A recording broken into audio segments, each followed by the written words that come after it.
Kasihan, korban begal di Lombok malah jadi tersangka. Sudah jatuh tertimpa tangga pula. Begitulah nasib yang dialami M alias AS 34, seorang pria di Lombok Tengah, Nusa Tenggara Barat, NTB. AS kini justru harus meringkuk di dalam penjara gegara ia melakukan perlawanan terhadap 4 pria yang berusaha membegalnya. AS ditetapkan sebagai tersangka pembunuhan setelah 2 orang pelaku begal itu diketahui tewas di tangannya. Ironisnya, 2 pelaku begal lain yang melarikan diri saat melihat 2 kawannya tersungkur, justru menjadi saksi atas kasus pembunuhan tersebut. AS, warga Desa Ganti, Praya Timur, Lombok Tengah, itu sedang dalam perjalanan menuju Lombok Timur saat 4 orang begal menghadangnya di jalan. Keempat pelaku masing-masing berinisial P, OWP, W, dan H. Peristiwa itu berawal saat korban percobaan pencurian M alias AS akan menuju Lombok Timur.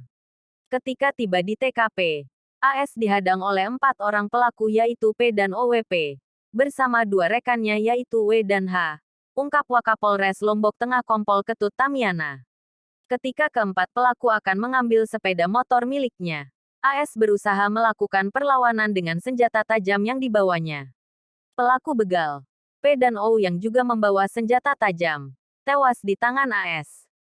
Sedangkan kedua pelaku yaitu W dan H melarikan diri ketika melihat 2 temannya tersungkur, jelas Tamiana.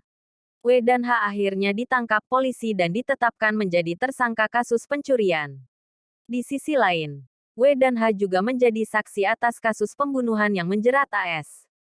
Saat ini ketiga pelaku, baik pelaku pembunuhan maupun pelaku percobaan pencurian masih kita lakukan pemeriksaan lebih lanjut, ujar dia. Direktur Kriminal Umum Polda NTB, Kombes Hari Brata mengatakan, kepolisian telah mendengarkan kesaksian 2 pelaku begal atas nama W dan H. Karena korban ini membawa senjata tajam, makanya dia membela diri. Bukan menggunakan senjata tajam milik pelaku begal, tapi dia membawa senjata tajam sendiri. Hari menambahkan, kenapa kita bisa tahu dia membela diri menjadi korban begal? Itu berdasarkan pengakuan dari pelaku atau saksi rekan kedua korban meninggal. Jadi 2 orang ini peranannya mengikuti dan membuntuti tersangka yang akan dibegal dari arah belakang, terang Hari. AS sendiri diketahui sudah membuat laporan polisi terkait pembegalan telah dialaminya. Proses dua-duanya tetap jalan. Masalah dia nanti dikategorikan membela diri. Itu nanti putusannya ada di pengadilan, kata Hari Brata. Meski telah membuat laporan sebagai korban begal, Hari Brata mengaku pihaknya tetap memproses kasus perbuatan yang menghilangkan nyawa orang lain. Proses dia menghilangkan nyawa orang lain itu tetap kita proses. Walaupun ada upaya membela diri tadi. Tapi yang menilai itu saya tegaskan adalah pengadilan. Hakim yang memutuskan, tegasnya. Diberitakan sebelumnya. Kasus ini bermula dari penemuan mayat 2 pria bersimbah darah di Lombok Tengah Senin, tanggal 11 April tahun 2022, dini hari. Belakangan diketahui bahwa kedua pria adalah pelaku begal yang dibunuh oleh calon korbannya. Terima kasih.